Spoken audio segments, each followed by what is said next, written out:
Hi everyone, it's Alexander here for another installment of 30 Days of Symphony at the LSO. Well, we're in the midst of surveying some of the very, very greatest of, well, they're all great, Beethoven's 9 symphonies. We've surveyed the historic idealism of the Symphony No. 3, the Eroica, the profound personal struggle of the Symphony No. 5, the profound reflection, this getting lost in the beauty of nature that we feel in his Symphony No. 6, called by him the Pastoral. And now we go to the symphony that Richard Wagner, no less, immortally referred to as the apotheosis of the dance, Beethoven's Symphony No. 7 in A major. Indeed, if the Sixth Symphony is all about this gentle, profound reflectiveness, Symphony No. 7 is 35 minutes of sheer spontaneity and joy of living. It was written in the years 1811 and 1812. Now, here's the connection again to Napoleon. You all know of Tchaikovsky's 1812 Overture, of course. This was the era in which Napoleon, once again, with his grand army of France, was marauding and crisscrossing his way back and forth across Europe, all the way to Russia, as we know. This symphony was premiered in 1813 at a charity concert for Austrian soldiers who had been fighting, actually in this instance unsuccessfully, battling Napoleon's army, the Battle of Hanau. And this was a charity concert to benefit the veterans of that battle. By this point, Beethoven is well into middle age, and despite, as we were discussing in the Symphony No. 6, his extraordinarily difficult personality, by this stage of the game, everyone who's someone in musical Europe wants to be part of anything that he's doing.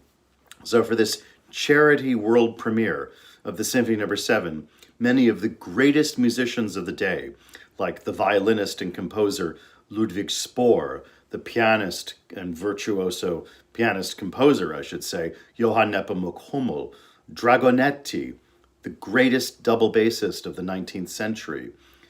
All of these musicians, and then some, played in the orchestra. They just wanted to get in on it.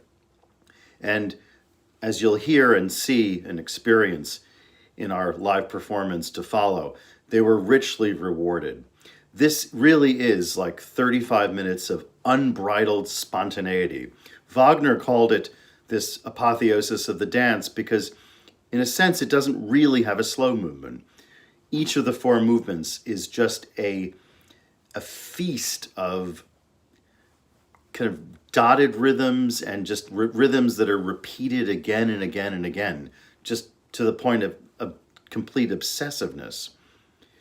You also, however, have moments of great tonal subtlety, the way he's always switching, like in the first movement, from A major to A minor, the way he takes these little journeys, these cul-de-sacs, if you will, of other tonal centers.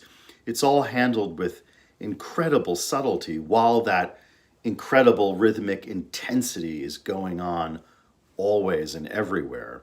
As I said, the symphony doesn't even really have a slow movement. The second movement he marks allegretto, which is an Italian term for a little lively. Not a slow movement at all, though, again, like Beethoven's Eroica, the connection to Napoleon. Here again, we have another second movement of a symphony that is basically a funeral march in spirit, though moving at a slightly faster clip than the funeral march of the Eroica. The scherzo, interestingly, has its trio played not once, but twice.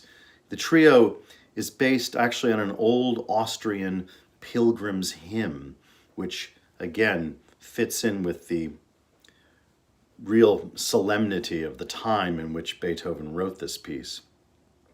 The finale is exuberance personified. As a great music critic of the early 20th century said, Bacchic fury.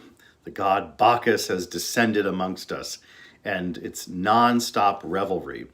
The little idea at the beginning that just grows and grows and grows and grows is actually taken by Beethoven from one of his arrangements of his Irish folk songs, which I think is extremely appropriate in this context. The music builds to such a frenzy that Beethoven, for the first time in his career, uses the dynamic term FFF, triple forte. So this is almost Beethoven, the composer of the early Romantic era, already showing us the expressive extremes of the late Romantic age to follow. Well, talk about expressive extremes.